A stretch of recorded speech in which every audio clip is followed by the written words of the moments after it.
Good afternoon. I'm Mike Brogan. I'm the Vice President for Academic Affairs and Dean of the College, and it's an honor to have Dr. Stanley Fish with us here today, and it's a pleasure to have you spend some time with us this afternoon. Very quickly, I'll just mention that in April, we had asked Dr. Fish to speak at our academic festival. So for academic festival at Daemen College is really a celebration of our curriculum, where our students and our faculty either exhibit or present different aspects of their experience and research. And part of that celebration is to invite a national figure to the college the night before and open up the festival. And last April, it was going to be Dr. Fish. And that day, he was kind enough to fly up from Fort Lauderdale. He got into New York City, and he and I communicated for about 4 or 5 hours. He couldn't get out of New York City because of the weather. So unfortunately, we had to cancel the speaking engagement, but he was kind enough to come today, and we're very appreciative of that. And we're also very appreciative of the relationship that Dr. Olsen has with Dr. Fish. When we were looking at speakers last year, we're trying to bridge the two divisions, arts and sciences, health and human services, looking at a particular topic, and he was perfect. And then I went to Dr. Olsen and asked if he'd be kind enough to use his influence to bring him here to the college, and he did. So it's a pleasure and privilege to have everyone here today, and it's a pleasure and privilege to introduce the president of Daemen College, Dr. Gary Olsen.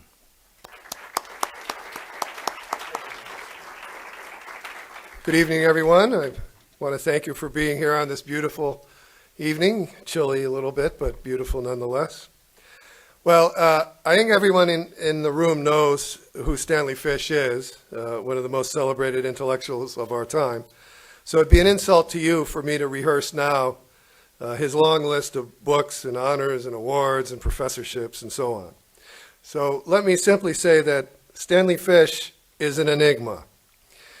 He's been called by one commentator or another a Democrat, a Republican, a raging liberal, an unrepentant conservative, a socialist, a right-wing apologist, a communist, an anarchist, a relativist, a moralist, a brilliant intellectual, a sophist, one of the very best essayists in any field, and morally disgusting.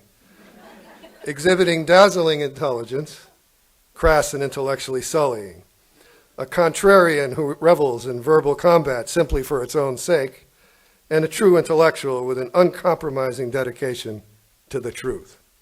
So clearly, his work seems to elicit either admiration or disdain, apparently nothing in between. Many of us know that it is widely believed that the character Morris Zapp in David Lodge's satiric novels about the academic world is Stanley Fish himself.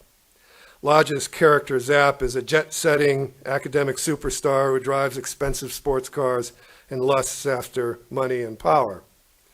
Not long ago, David told me that Zapp, his character, was really a composite of a few individuals, but that Stanley was certainly a very large part of it. Dr. Fish is here this afternoon to speak about a much misunderstood topic in academic freedom, and I suspect that his talk derives from his most recent book, which I understand is out in a few weeks, Versions of Academic Freedom from Professionalism to Revolution. So please help me welcome today's speaker, the enigmatic Stanley Fish.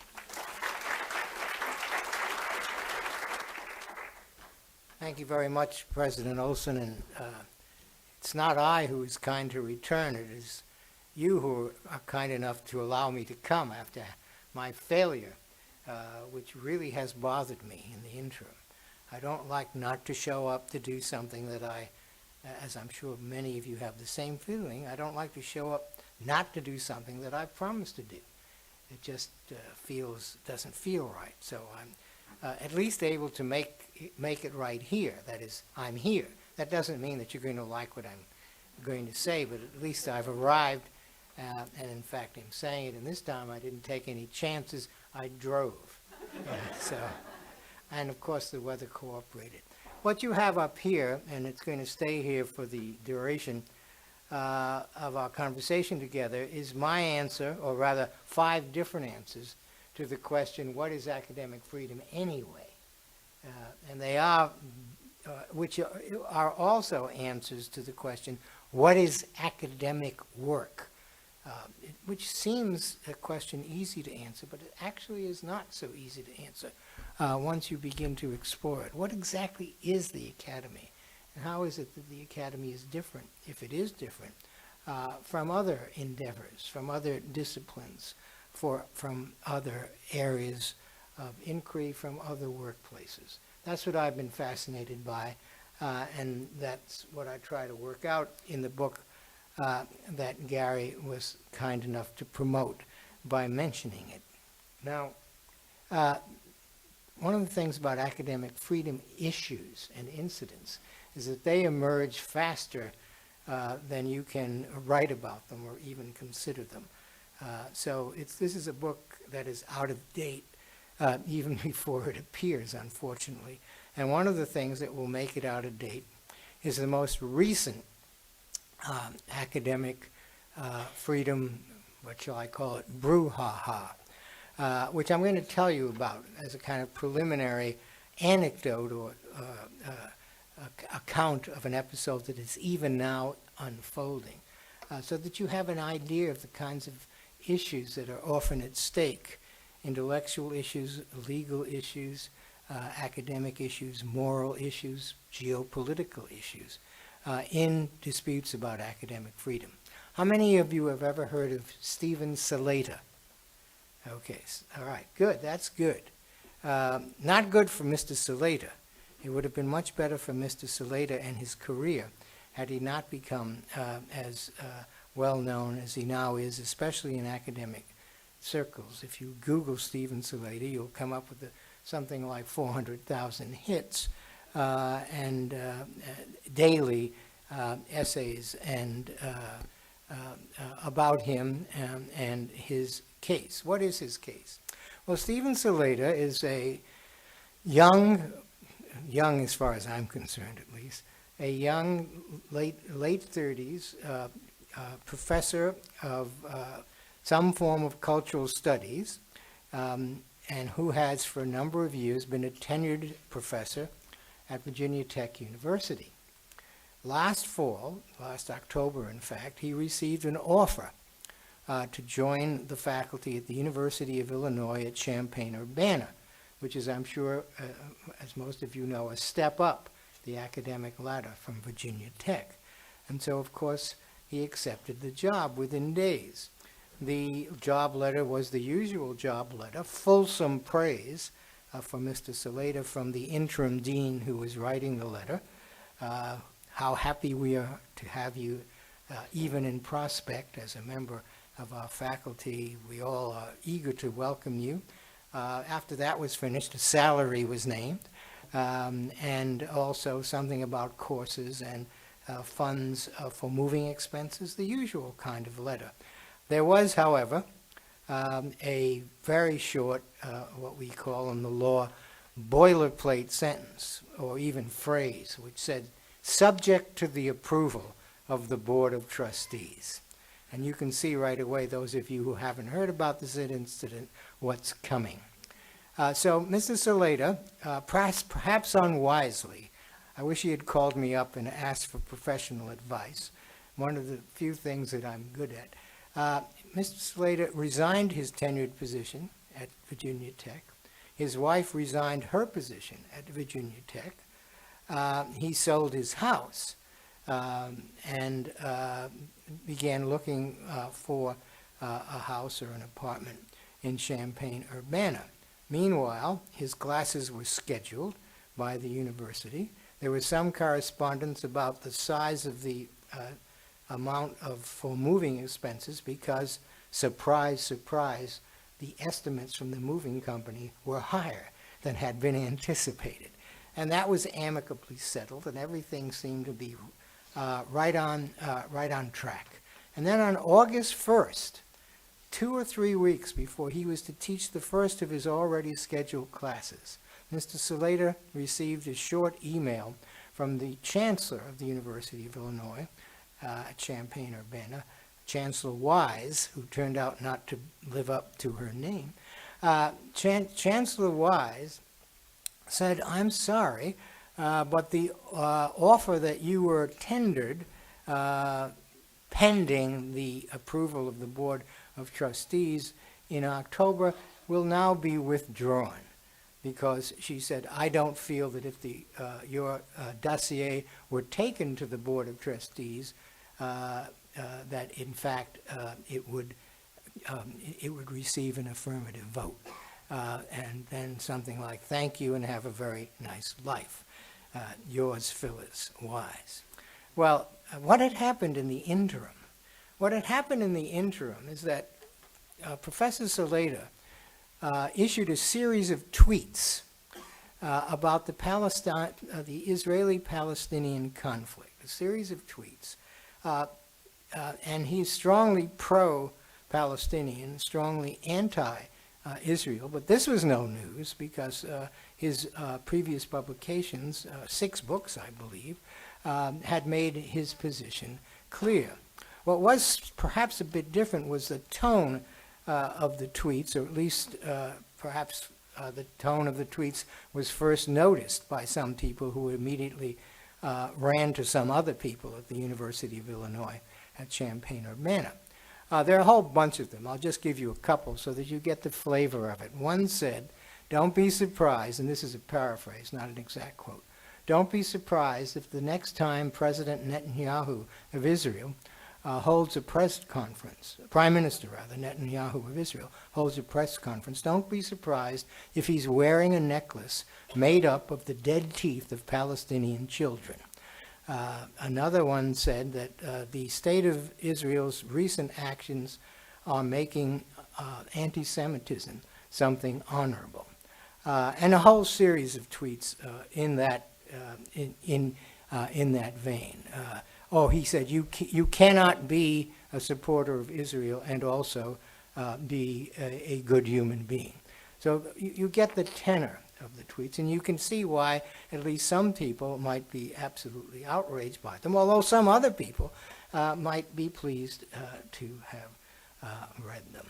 So as soon as this news got out, as you can imagine, all hell broke loose. To date, 20,000 academics have signed petitions supporting Salater. Many have declared that they will not visit the University of Illinois Champaign-Urbana campus if invited to do so. Some have withdrawn or have told officials at the universities that they will not appear to give the lectures that they had previously agreed to give. And a whole number of people signed petitions vowing to boycott any activities that involved with the University of Illinois at Champaign-Urbana, and at least one conference that had been scheduled at the university was taken to another venue. At the same time, internally, votes of no confidence in the president were passed in several units of the university. After a couple of weeks of this, remember, it's only August 1st when all of this hit the fan. And after a couple of weeks of this, the president decided that she had to speak and explain what she had done. And she said 2 things. She said, first of all, it was a mistake to think that the action she had taken was based on his, that is, Professor Salater's, political views. She was not in the business of dismissing or hiring or unhiring people, or dehiring. One doesn't know quite what the adjective, the verb is, simply because of their political views. Rather, she said, it was because of the incivil and intemperate and contemptuous nature of the expression of those views. Those of you who have anything to do with the law will realize that this is an attempt to invoke what has been dismissively called by the Supreme Court the heckler's veto. That is the idea that you that you stop someone from speaking not because of anything that has happened, but because you anticipate that something bad will happen when that person speaks. What Chancellor Wise was anticipating was that someone who was anticipating two things, and she made that clear also in later communications. One, that someone who produced tweets like this of an intemperate, contemptuous, and dismissive nature would probably be behaving in the same way in the classroom. And we don't want people who behave that way in the classroom. And the second thing she says, that you don't want in the classroom a professor who has gone on record in a vehement way against the state and implicitly against a religion, some of whose members would be sitting in his classes. So there was a declared concern on her part for the students who would have to sit in Professor Saleta's classes, presumably some Jewish students who might have to sit in Professor Saleta's classes and know that he had said these things, and that would make them uncomfortable and distrustful of him as a teacher. The problem is, the problem for her position is that there is absolutely no evidence that Saleta's classroom performance in any way tracks his performance as a public tweeter, if that is a designation that now has some status. As a public tweeter, you could describe him in all kinds of ways, but by all the usual evidence, student evaluations, reports, testimonials, Saleta was an exemplary classroom teacher. So that one was, I think, dead in the water before it was offered. At the same time that Chancellor Wise offered her explanation, the chairman of the Board of Trustees, Christopher Kennedy, yes, a member of the famous and infamous Kennedy family, Christopher Kennedy said, and I quote, "We don't want to hurt him financially, we just don't want him at the university," which I have said, which I have translated in a way, we don't want to hurt him financially, we just want to make him unemployable. Because you can bet that if Saleta doesn't get this position reinstated, which is what he wants, he doesn't want money, and he shouldn't want money. He should want reinstatement. If he doesn't get reinstated, he's damaged goods. And no college or university with a large pool of applicants for every position, and any position in the humanities these days has a huge pool of applications. No college is going to put him in the pool that of someone who will receive an interview or a second look. Why should they? They don't want trouble. There are 10,000 reasons for taking an application from the pool and putting it aside and saying, let's go on. And that's what's going to happen to him unless he gets reinstated. So the public controversy that has, and it is quite public, although confined largely so far to the academic world, the public controversy has raged on several fronts. There's a controversy between those who believe that what happened to Saleta is once again a result of the so-called Israeli lobby, thought to be so powerful in this country, exerting its influence, and this time reaching into the workings of a prestigious public university. This means that a lot of the documents or emails that fly back and forth are refighting the Palestinian-Israeli conflict. That's the least interesting response to all of this, but I thought I'd note it. Then a number of illegal issues have been raised. The first of which you won't be surprised to hear is, was he really hired? And if he wasn't hired, how could he then be fired? And if he wasn't hired, how could he be deprived of his academic freedom, since the depriving agency, the University of Illinois at Champaign-Urbana, was not his employer? So there the argument is that neither his First Amendment rights nor his contractual rights, nor his academic freedom rights were violated because he wasn't really hired. The answer to that one, the answer that some have made, is to point to, and this is also something that often happens in the law and contract disputes, the customs of the trade. And the customs of the trade in this case tell us that many people who receive a letter like the one Saleda received are in fact not approved by the Board of Trustees until after they have arrived on campus and are already in the classroom teaching courses and giving grades. And that is because the Board of Trustees only meets several times the year, and so it's often the case, as it was in the Saleda affair, that the Board of Trustees wasn't scheduled to meet until the end of September, and he was arriving to teach his classes, or would have been arriving to teach his classes at the end of August. And indeed, there are members of the faculty at the University of Illinois at Champaign-Urbana who were, when they were hired, just in that situation. They accepted the job, they left their previous position, they took up new housing, put their children in school, and they still didn't have the stamp of approval of the Board of Trustees because that was considered to be pro forma and something that was just assumed to happen. Then some people in the law blogs especially, the law blogs love this kind of thing. Some people in the law blogs raise the issues of promissory estoppel and detrimental reliance. That is the idea that if he had been promised something in a way that seemed secure and firm, and then took actions on the basis of that,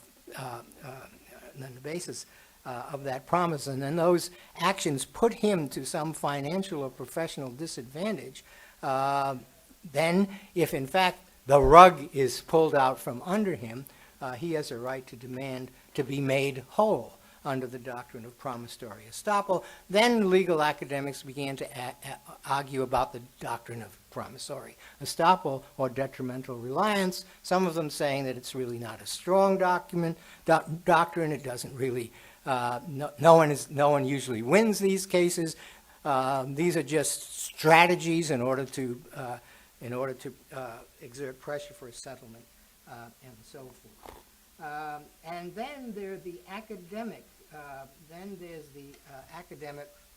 freedom issues, which are, again, the question is, how can his academic freedom be violated if he wasn't hired? And the answer to that is, it depends on what the reason for his not being hired was. If you go back to the beginning of a search for an academic personnel, you may have bad reasons for not considering a candidate, but those bad reasons will not surface.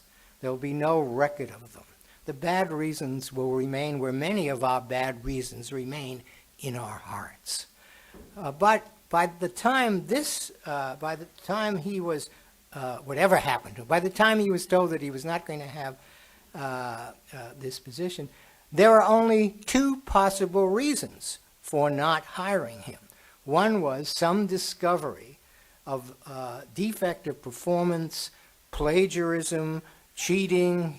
He was actually a felon on the run and hadn't told anybody. Either that, or he was not hired because some official body disapproved of his political views. Since there's no evidence that anything like the first set of conditions obtained, it just follows that he was not hired or unhired because of his political views. Political views, I should say, that I myself totally despise, although that's entirely beside the point. So that the academic freedom issue rises, as does the First Amendment issue, because he has been, by a public university, therefore an organ of the state, he has been denied a benefit because of disapproval of his political views. Now, there then arose the question, interesting but entirely irrelevant, should he have been hired in the first place? That is, should he have been provisionally hired in the first place? Because a lot of people said, well, look, He's hired in some program in Native American Studies. He doesn't publish in Native American Studies. Besides, all his publications are weak and polemical and so forth and so on. This is the same kind of thing that was said about Ward Churchill in Colorado back a few years ago. Now, the question of whether or not the committee that hired him should have made a wiser choice than Professor Slater is a question that one could entertain, but it has no bearing whatsoever on the issue. If they made a wrong decision and then made it official, as we once said, as Colin Powell once said to George Bush about Iraq, you break it, you own it. So they hired him, they own him now. And then finally, the issue that was raised, were his tweets anti-Semitic? Because now there's a literature on the web, you got to read this stuff, where people are analyzing Slater's tweets with the fervor that they usually devote to Moby Dick or Paradise Lost or Emily Dickinson's poems or something. And people are saying, well, they're not really anti-Semitic if you understand the context. And they say, this is the one that literary critics always pull when in trouble, they were ironic. They really weren't, they were ironic. You're supposed to go out. Don't you have a sense of humor? All this kind of stuff. But again, it doesn't matter whether the tweets were or were not anti-Semitic. Being anti-Semitic is not a reason to be denied an academic position. Of course, we could debate that, but I would say that being anti-Semitic is not a reason to be not denied an academic position, unless, and again, there's no evidence of this, unless your anti-Semitism, if you were in fact an anti-Semite, translates into your classroom behavior in ways that illegitimately disadvantage some students or prefer some students over others. So that's the Slater thing. So keep that in mind as I now begin to talk in a more general form about academic freedom. In 2009, a British academic by the name of Terence Carron published an essay with this title, Academic Freedom in Justification of a Universal Ideal. Now, although it may not seem so at first glance, that title is tendentious, argumentative, for it answers in advance the question most often posed in the literature. How does one justify academic freedom? Academic freedom is a very odd doctrine, very odd. How does one justify it? Why should members of a particular profession be granted latitudes and exemptions not enjoyed by other citizens working in other professions? Why should college and university professors be free to criticize their superiors when employees in other workplaces might face discipline or dismissal if they criticize their superiors? Why should colleges and university professors be free to determine and design the conditions of their workplace, the classroom, while others must adhere to a blueprint laid down by a supervisor? In most other workplaces, you don't go up to your supervisor and say, I don't like the way this is set up. Please do it this way, or something like that. But academics do that all the time.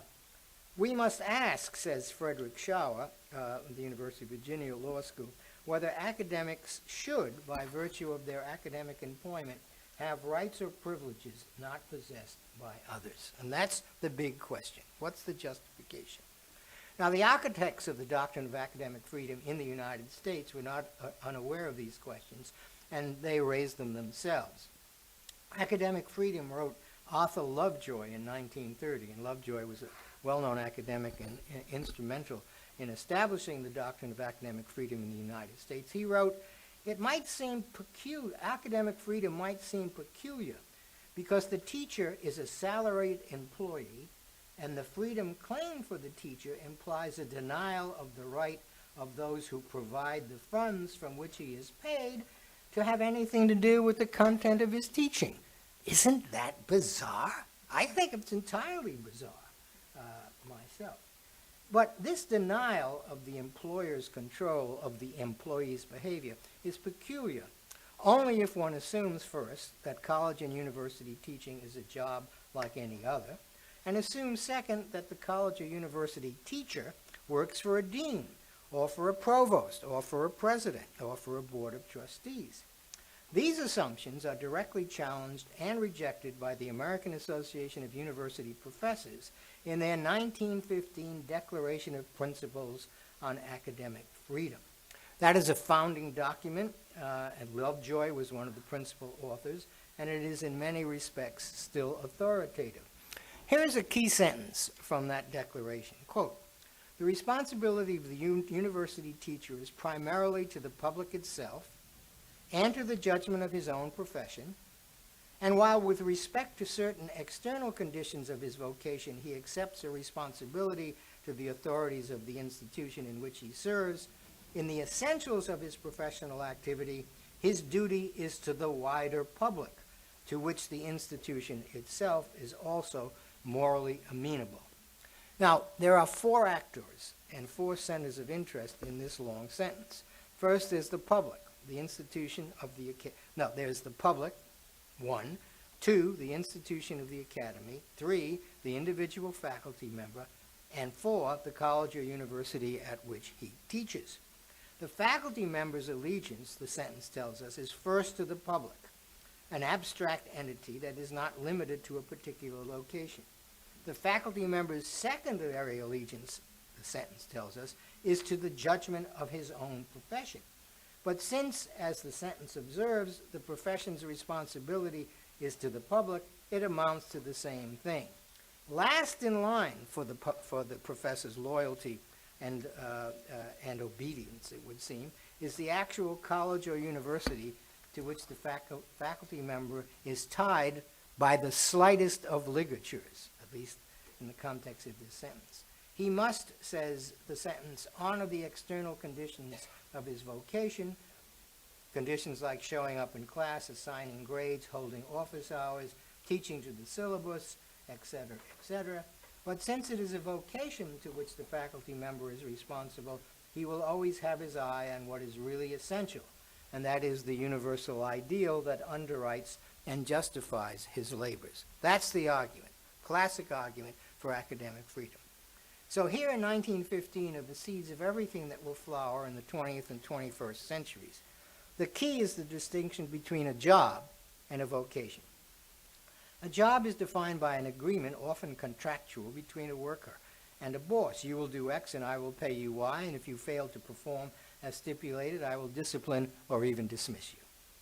Those called to a vocation are not merely workers, however, they are professionals. That is, they profess something larger than the task immediately at hand. A religious faith, a commitment to the rule of law, a dedication to healing, or a zeal for truth.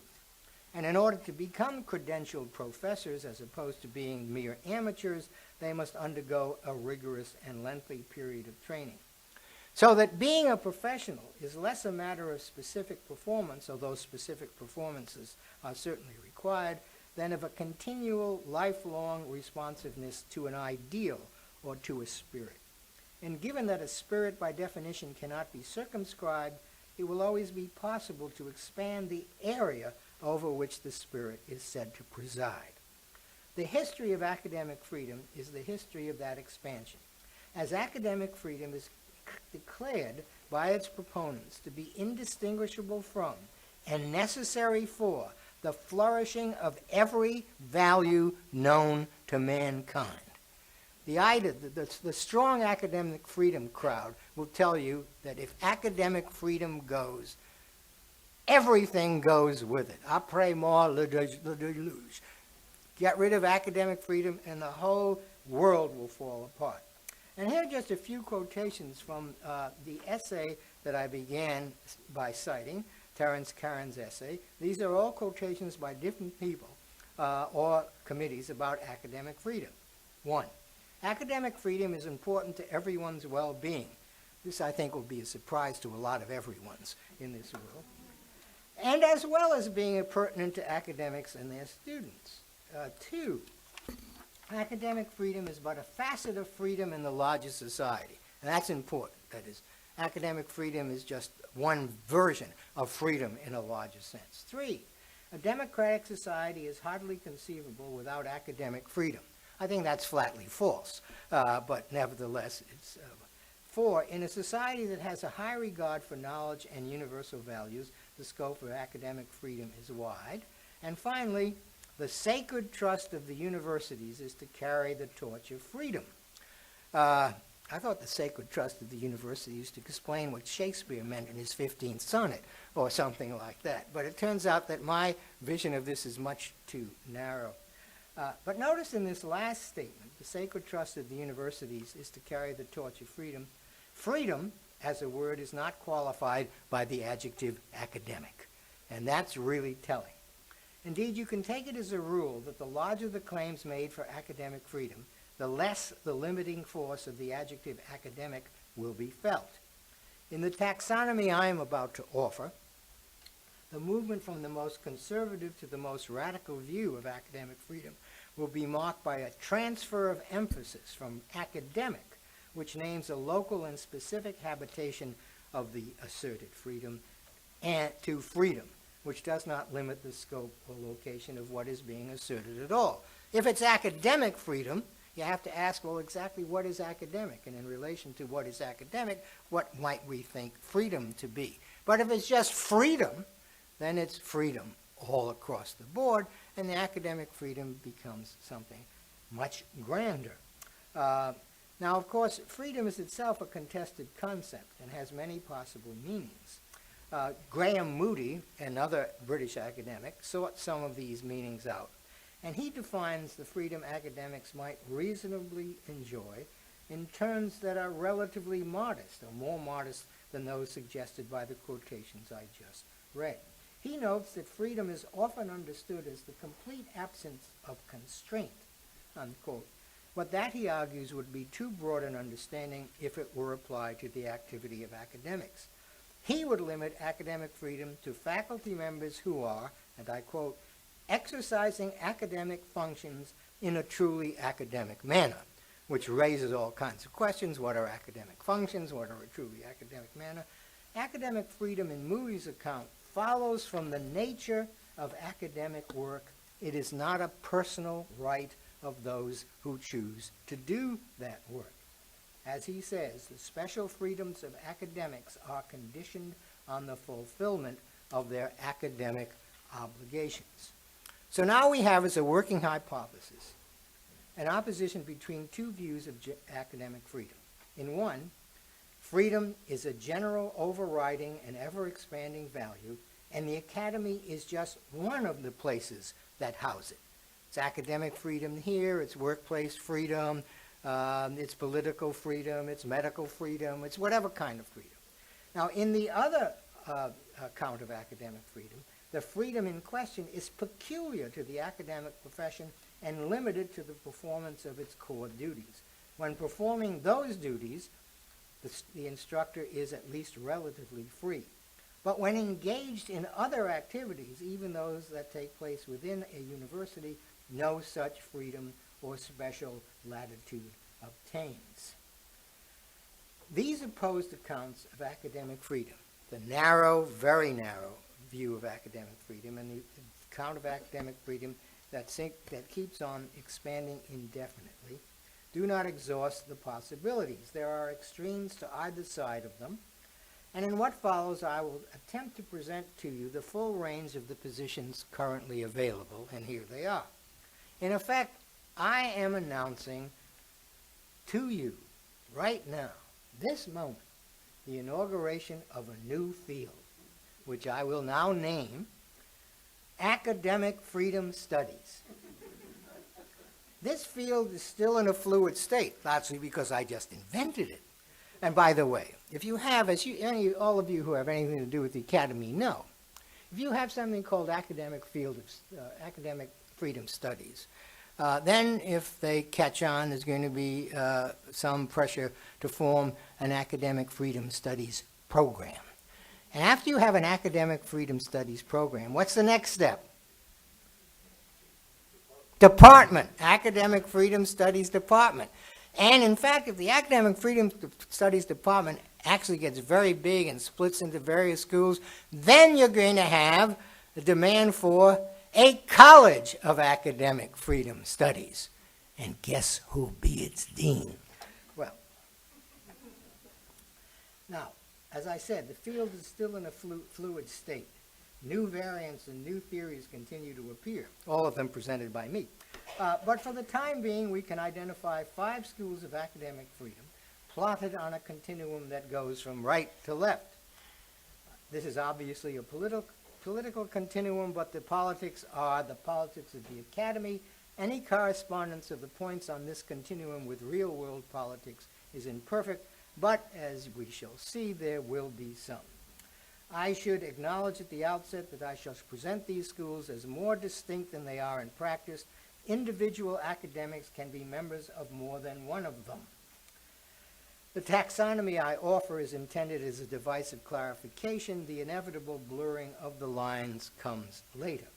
Now, as an aid to the project of sorting out the 5 schools, which I haven't yet explained, here is a list of questions that would receive different answers depending on which version of academic freedom was in place.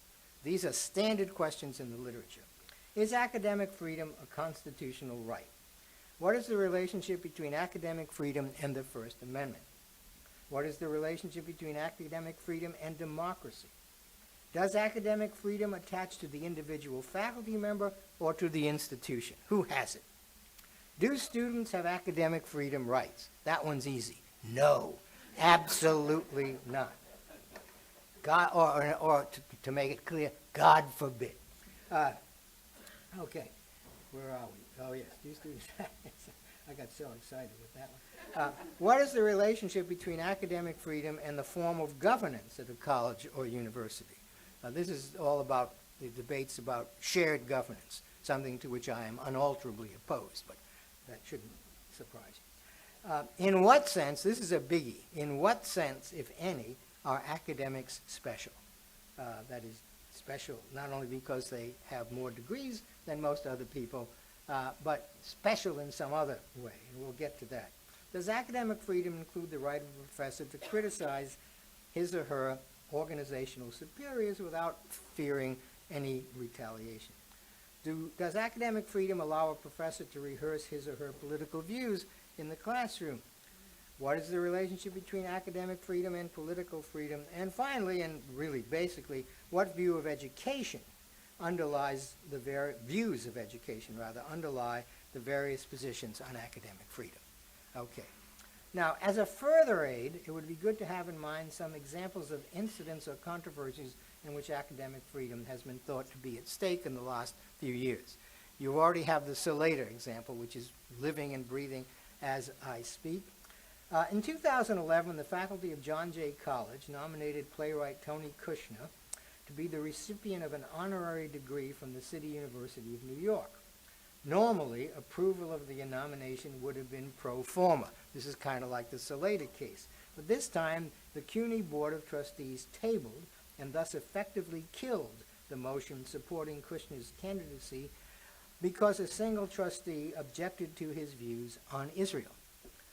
After a few days of outrage and bad publicity, the board met again and changed its mind, which shows you that academics not only are prone to making mistakes, but when they try to correct their mistakes, they just turn around and make another one. That's what they do all the time. Great talent for it. So the question is, was the board's initial action, that is, not voting an honorary degree for Kushner, a violation of academic freedom? And if so, whose freedom was being violated? Since Kushner wasn't an academic, that's a question. Or was the incident just one more instance of garden variety political jockeying in the university world, a tempest in a teapot devoid of larger implications? Here's another one. In the same year, 2011, Professor John Michael Bailey of Northwestern University permitted a couple to perform a live sex act at an optional session of his course on human sexuality. The male of the couple brought his naked female partner to orgasm with the help of a device known as a fuck saw. Should Bailey have been reprimanded and perhaps disciplined for allowing lewd behavior in his classroom, or should the display be regarded as a legitimate pedagogical choice by Bailey and therefore protected by the doctrine of academic freedom? 3. In 2009, sociology professor William Robinson of the University of California at Santa Barbara, after listening to a tape of a Martin Luther King speech protesting the Vietnam War, sent an email to the 80 students in his Sociology of Globalization course. That email began, quote, "If Martin Luther King were alive on this day of January 19th, there is no doubt that he would be condemning the Israeli aggression against Gaza, along with U.S. military and political support for Israeli war crimes, and no doubt that he would be standing shoulder to shoulder with the Palestinians and against the state of Israel." The email then went on to compare the Israeli actions against Gaza to the Nazi actions in the Warsaw, against the Nazi actions against the Warsaw Ghetto, and to characterize Israel as, quote, "a state founded on the negation of a people," unquote. So the question here is, was Robinson's email an intrusion of his political views into the classroom, or was his email a contribution to the subject matter of this course and therefore protected under the doctrine of academic freedom? And finally, not finally, two more. One, BBT, which, as you know, is a bank holding company, often funds instruction in ethics, that is, funds classes in ethics, on the condition that the courses it supports include as required reading Ayn Rand's Atlas Shrugged. I sometimes classify this under cruel and unusual punishment. So, if a university accepts this arrangement, that is, accepts the money and agrees to teach Ayn Rand's Atlas Shrugged, as Florida State University does, has it traded its academic freedom for cash, or, as the dean of Florida State insisted, has it merely accepted help in a time of financial exigency? And finally, in 1996, the state of Virginia passed a law forbidding state employees from accessing pornographic materials on state-owned computers. The statute included a waiver for those who could convince a supervisor that the viewing of pornographic material was part of a bona fide research project.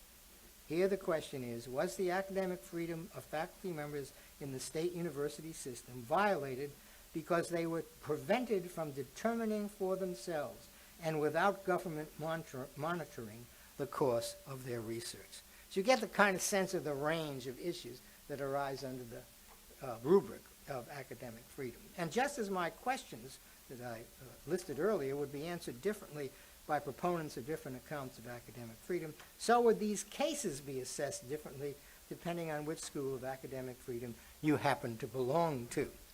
Now, of course, I haven't yet named the schools, and that's the whole point, so I'll do it now. And here they are for you. The first one is called It's Just a Job. That is, this is the description of it's just a job. This school, which may have only one member, and you're listening to him now, the It's Just a Job school rests on a deflationary view of higher education.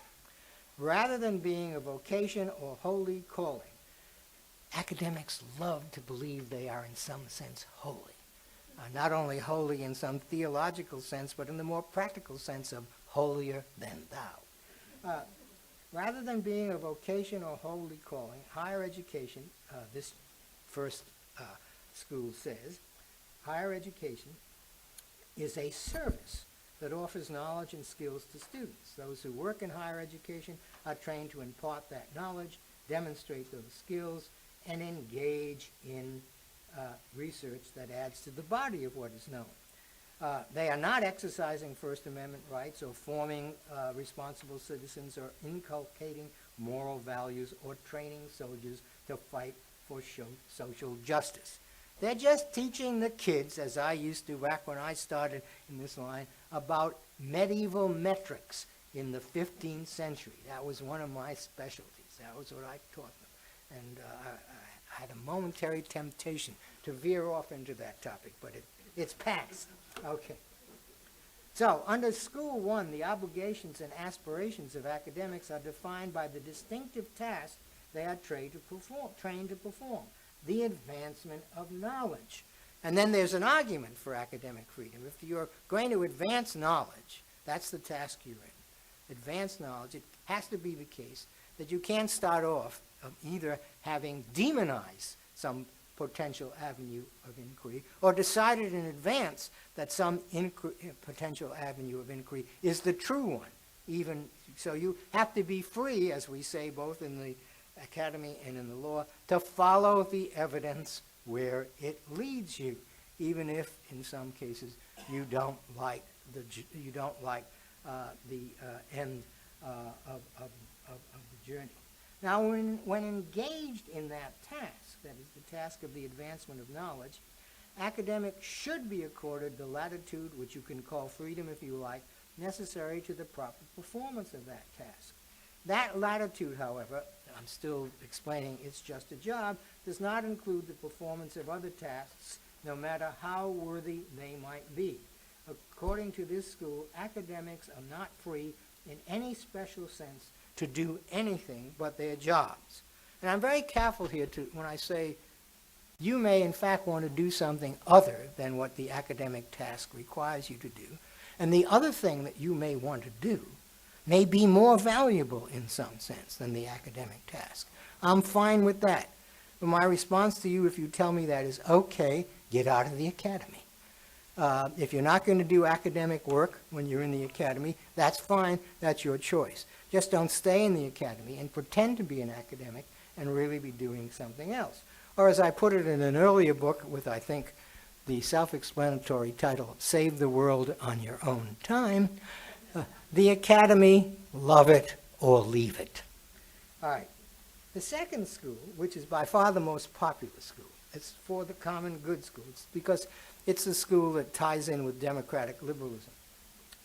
The second school has its origins in the AAUP Declaration of Principles, and it shares arguments with the It's Just a Job school, especially the argument that the academic task is distinctive, and it is from the distinctiveness of the academic task that the freedom academics might enjoy can be derived.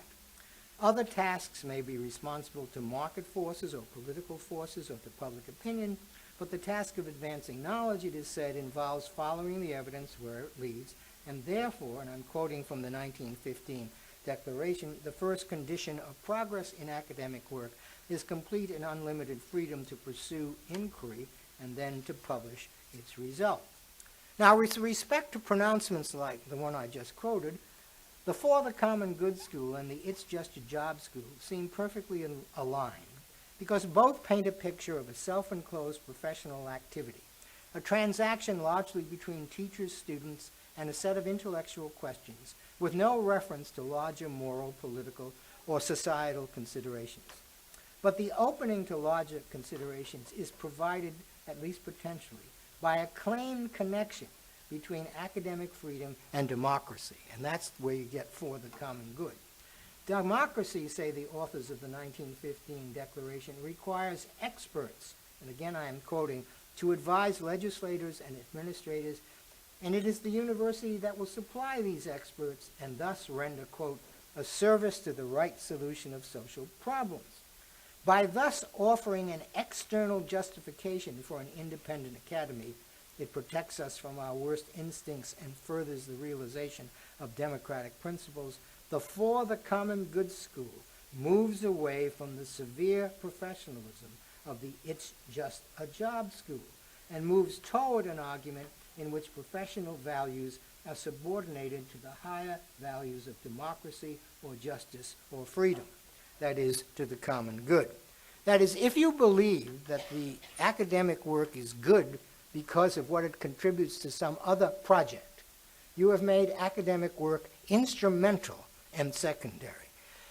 The It's Just a Job School insists that academic work is its own justification, and that it doesn't justify itself in relation to any enterprise, any other enterprise, even if the enterprise is so obviously an honorable one as democracy. The third school, which is the School of Academic Freedom as being for uncommon beings, and I have a second name for this, which is perhaps more descriptive. It's academic exceptionalism. This school is a logical extension of the For the Common Good School.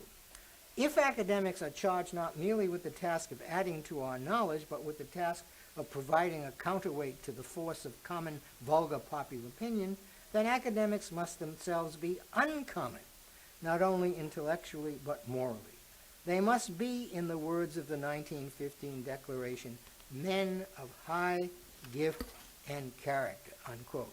Such men, and now women, not only correct the errors of popular opinion, they escape popular judgment and are not to be held accountable to the same laws and restrictions that constrain ordinary citizens. So that you have academic freedom because you're a better kind of person than those that don't have the degrees that you have. And this kind of argument is often put forward in the context of legal disputes about public employee law, where academics will characteristically say that we don't have to be held to the same standards and rules as do clerks or assistant district attorneys. And why not? Because we're academics and you're not. Okay. The fourth school then follows from school 3, and that's academic freedom as critique. If academics have the special capacity to see through the conventional public wisdom, exercising that capacity is, when it comes down to it, the academic's real job. Critique of everything is the continuing obligation of the academic. And you know academics who believe that. While the It's Just Your Job school and the For the Common Good school insists that the freedom that academics might enjoy is exercised within the norms of the profession, those who identify academic freedom with critique because they identify education with critique object that this view naturalizes professional norms which are themselves the products of history and as such should be challengeable and revisable.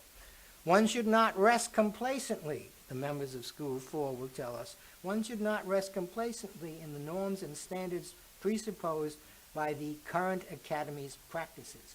One should instead interrogate those norms and make them the object of critical scrutiny rather than the baseline parameters within which scrutiny is usually performed.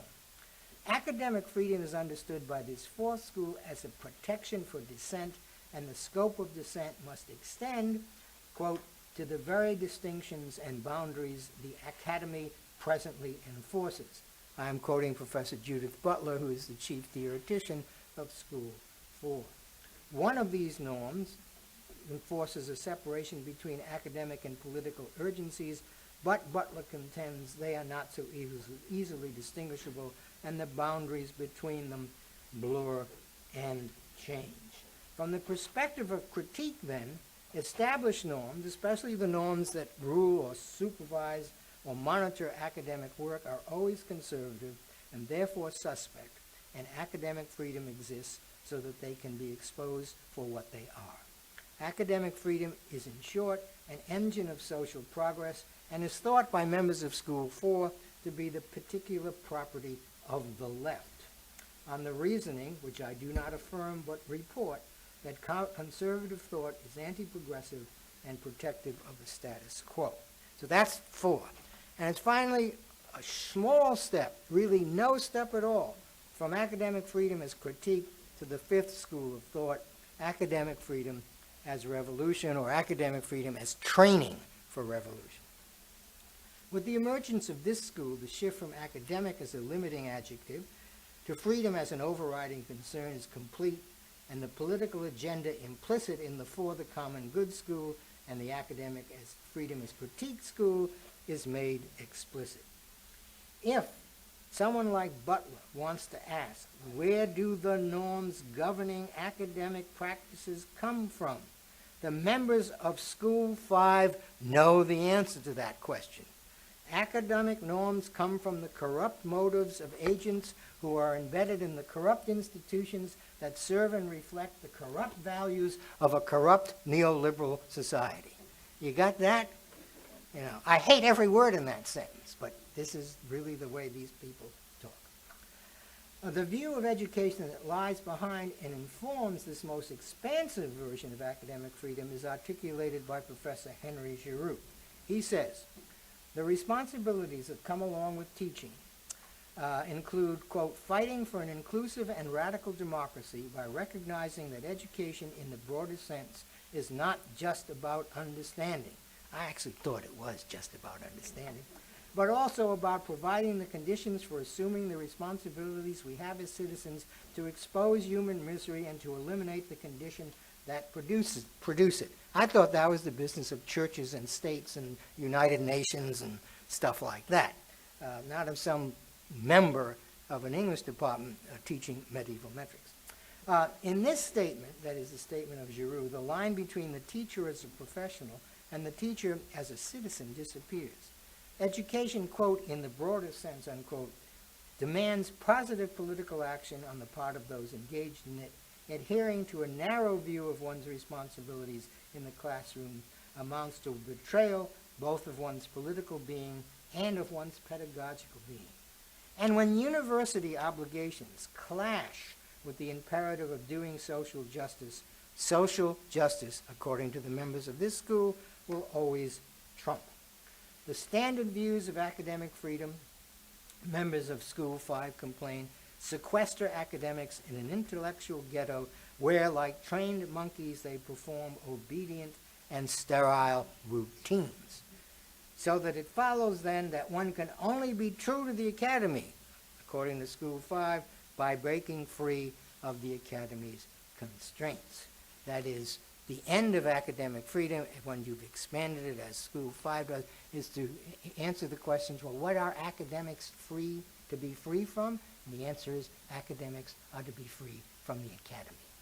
This is very unusual. If I had announced this at the beginning, it would have seemed odder than it now still seems to me, but you can see how that logic develops. Okay, now, so there they are, the 5 schools of academic freedom, presented somewhat abstractly. A fuller analysis would put flesh on these bones, and as a preview to that analysis, we consider one of the cases I alluded to earlier. What might the proponents of each of these schools say about William Robinson, the sociology professor at UC Santa Barbara, who sent an email to his students comparing Israelis to Nazis and asserting that Martin Luther King would have stood with the Palestinians had he been alive in 2009. And this time I'm going to proceed from bottom up instead of from... So for School 5, Academic Freedom is Revolution, professors like Giroux would cheer Robinson on.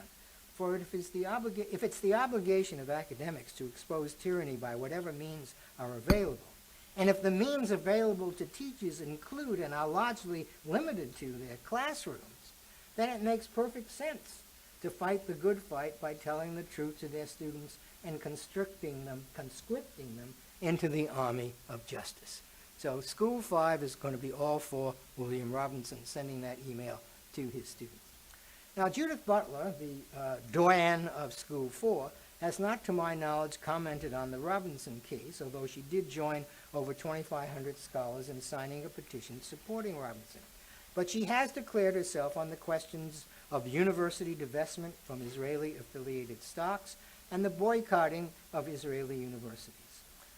Butler supports both, and in the course of giving her reasons, invokes a distinction between anti-Semitic speech and speech which might make a student uncomfortable because it opposes a particular set of state policies he or she might wish to defend, unquote. Butler then might well regard Robinson as a teacher who gives his students the gift of uncomfortable speech by sending the email, and she would certainly resist the drawing of a bright line between political speech and academic speech.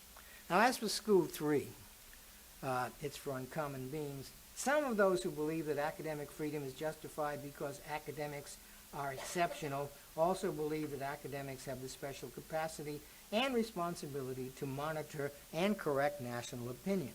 They might argue that Robinson is merely living up to that responsibility when he urges on his students what he takes to be the truth about an important political issue. But other proponents of academic exceptionalism are more purists. Their concern is to protect the uniqueness of academic work from the sullying touch of politics or anything else, any other crassly instrumental forces. They might regard Robinson's email as providing an opportunity for those who are forever poised to invade and colonize the academic citadel. So they're awash. Now, School 4, School 2, rather, for the Common Good School, we don't have to guess what this school would say, because we know what the AAUP, the organization that pretty much invented academic freedom in the United States and acts as its watchdog, would say about Robinson, because it has said it in a statement cited in the Santa Barbara Independent in 2011. Quote, "If an instructor cannot stimulate discussion and encourage critical discussion by drawing analogies or parallels, the vigor and vibrancy of the classroom will be stultified," unquote. In a separate statement, then AAUP President Carrie Nelson amplified the point. Quote, "Historical comparisons are protected by academic freedom, whether or not they were endorsed by a majority of scholars, even if the analogies are debatable, provocative, or reprehensible." And he's referring to the analogy between the actions against the Jews in the Warsaw Ghetto and the actions of the Israeli soldiers in the occupied territories. I should add that the American Association of University Professors was also troubled by the failure of the university in this case to achieve an informal resolution, and in addition, troubled by alleged procedural irregularities. And I would say that this is probably a legitimate concern, given that no university I know of has ever been able to follow its own procedures. None, ever. And finally, we get to me and School One and the conclusion. And I, as a major house stockholder in the Dobbs School, what would I say about the Robinson incident? Well, I would say that the incident was wrongly characterized by both sides. Those who wanted Robinson disciplined and perhaps dismissed said that anti-Semitic speech should not be tolerated in the university. Robinson's supporters replied that criticism of Israel is not anti-Semitic and that universities are places where controversies like this should be aired. That's a good liberal position, but it is flawed for a reason I'm about to explain. For in my view, the issue is not whether Robinson's email was either anti-Semitic or productive of healthy classroom debate, or both. The issue is whether the email he sent was an academic or a political communication. That's the only question. Why did he do it? What was his intention? Was the analogy between Nazis and Israelis offered in the spirit of vigorous discussion or in the spirit of vigorous partisanship? Was it Robinson's intention to initiate an inquiry into the polemical uses of the Nazi-Israel parallel, just as one might inquire into the polemical history of the cross or the American flag? Or was it his intention to affirm the identification of Nazis and Israeli soldiers and press that identification on his students? Fortunately, we don't have to speculate about the answer because Robinson provided it in a speech delivered in May of 2009. He describes his growing horror at the siege of Gaza, as the siege of Gaza continued for weeks. He resolved, he tells us, to send his students a photo essay that juxtaposed Nazi atrocities against Jews and Israeli atrocities against Palestinians, unquote. He claims that this and other items he sent to the course's email list were to be material for classroom discussion. But the discussion's direction was dictated in advance by the commentary that was written, he boasts, with passion and conviction. The commentary, the email, that began with, "Were Martin Luther King alive on this day?" Now, it hardly needs saying, and he's claiming passion for himself, and I give him passion. It hardly needs saying that Robinson's passion was not for pedagogy, but for justice. Not for pedagogy, but for justice. Now, a passion for justice is, of course, a good thing. It's just not an academic good thing. And that's a key. You have to, if you understand that one, you understand my entire position. Being for justice, hey, who's for injustice? Being for justice is good, but it's not the business of the classroom. That's not what you're supposed to do in the classroom. So being a passion for justice is a good thing. It's not an academic good thing. Robinson was moved to send his students these materials, not because they provided a perspective on an ongoing conflict. The message was not, here's one way of thinking about what's going on in the Middle East, what do you think? He sent those materials because they represented the truth of the political matter as he saw it, and that was a truth he wanted his students to take home with them. Palestinians are victims, Israelis are oppressors. In his speech, Robinson responds to the charge that his email was substantially unrelated to his course with a statement of incredulity. How, he asks, can the Israeli invasion of Gaza be unrelated to a course on contemporary global affairs? And that's a legitimate question, and he has a good point. But he misses the more relevant point, as do some of his detractors. The Israeli occupation of Gaza is without a doubt a pertinent and appropriate topic to bring up in the course he was teaching. What was inappropriate was his treating the topic not as a matter of academic studies, but as the occasion for parading a political judgment that immediately became the course's orthodoxy. That orthodoxy was resisted by 2 students out of the 80 who filed a complaint with the university. Robinson dismisses the 2 students by saying, quote, they submitted a grievance because they had a different political position than mine. And I respond, no.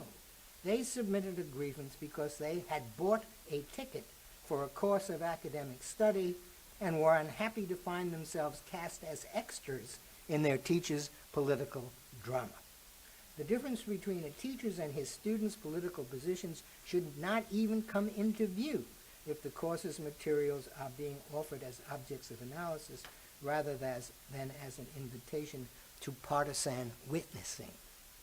In the debates about academic freedom, one point goes largely uncontroverted. Inquiry, the conclusion of which is ordained before it begins, is not properly academic, it is something else, and because it is something else, it does not deserve the protection of academic freedom.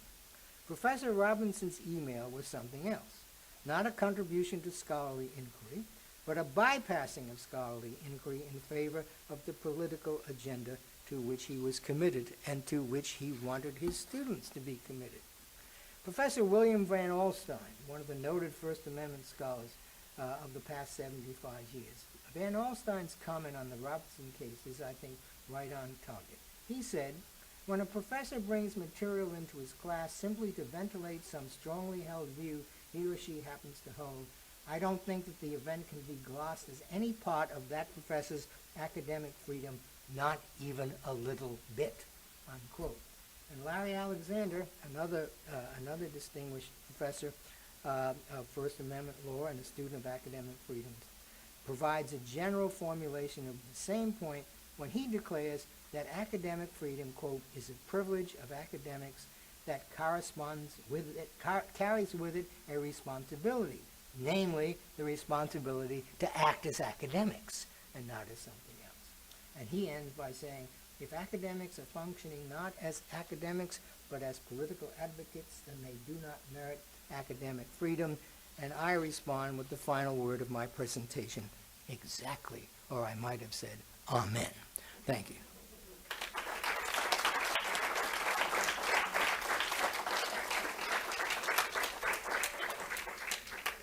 Oh, sure, if there are any. Yeah. We have some time for some questions, and by the way, I'll tell you, I understand from Dr. Brogan that the architect of number 5 here will be on campus. Who, Judith? Oh, Henry. Henry's a very smart guy. He'll be great. He's just wrong. And Judith Butler's extraordinarily smart, and she's just wronger.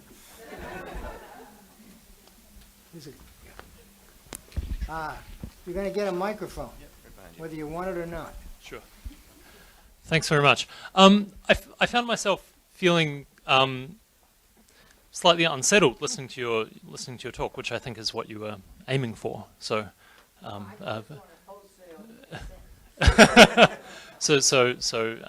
thank you very much for that. And I think I found myself unsettled because while I was listening to your description of the Robinson case, I mean, I found myself agreeing with your description wholeheartedly in your argument. Yet, finding the categorization or the spectrum that you offer on the board here implausible and tangentious.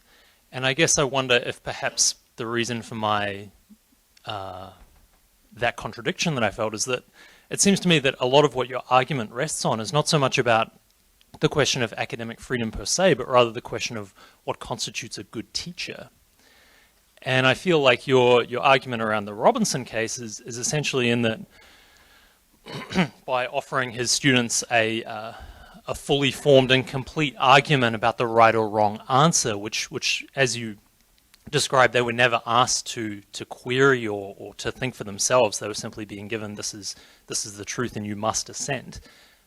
I mean, I think many of us would agree that, of course, that's not what academics are meant to do, because that's not teaching. Well, Yet I think I agree with you, except I would say that add to it the following. The question for me is, what constitutes academic work? And that's what these five things. Academic work does what kinds of things? What does academic work do? Because if, as to repeat my argument, but not as long, not in this lengthy form as it was just talking, the definition that you have as of academic work will directly generate the notion that you might come up with of academic freedom. So what I'm saying is that the narrow definition, very narrow definition in the first school, then generates a very narrow definition of what academic freedom is. And as you go through the rest of the schools, the scope of academic work or higher education's purpose, the scope of academic work or of higher education expands and becomes, arguably more resonant and attractive. And what I'm trying to help you to do is to resist that attractiveness, because I'm saying that the more expansive an answer that you give to the question, either what constitutes academic work or what constitutes appropriate teaching or good academic teaching, the larger your sense of what academic freedom not only allows you to do, but obliges you to do. So that's the kind of, so the taxonomy, as I said, I just made this one up. I'm not made it up like woke up in the morning and made it, but reading a lot of stuff, I began to see and hear arguments along these lines, and I wanted to get a taxonomy. And the thing about taxonomies, as some of you know, is always say, well, they're not 5, they're only 2, or they're not 5, they're really 8. That I'd be interested to. Yeah, someone. Yeah, yes, ma'am. Yes, I wonder if you could say a little more about the nature of academic work. I mean, what I'm seeing here is sort of taxonomy of mostly the purpose or the end result of academic work. But in considering the Robinson case, for example, I mean, one could say that you have an instructor who is offering an analogy, evidence-based analogy on the treatment of 2 different groups of people, and whereas some people might find that analogy inappropriate and offensive, I mean, it is still arguably instructional. Sure. Meanwhile, whatever that case was with the male and female performing a sex act in front of the class, could that not also be considered instructional? It certainly could. Let's take those 2 in the order in which you discussed them. Remember, my emphasis in all these matters is never on the content of what turns up in the classroom. I don't care what the content is. I don't in any way try to limit the ideas or images or sets of materials that might turn up in a classroom. My concern is with the spirit or intention with which the material, verbal, iconic, is offered. And my argument in the case of Robinson, and I have no doubt about it because he himself says as much, my argument in the case of Robinson, that what he intended by offering these materials, his act was a political one, not a pedagogical one. I can easily see an instructor introducing the many comparisons that you can find on the internet between Israeli soldiers and Nazi or Gestapo workers, and initiated an investigation. How do these work? Why are they turning up at the present time? What polemical use is being made of them? Do you think that the effect is as the people who produce them wants them to be? Has there been a backlash? What has been its nature? As you will have recognized in hearing me say, those are academic questions. Academic questions are a certain breed of questions. It's like what Justice Porter Stewart said about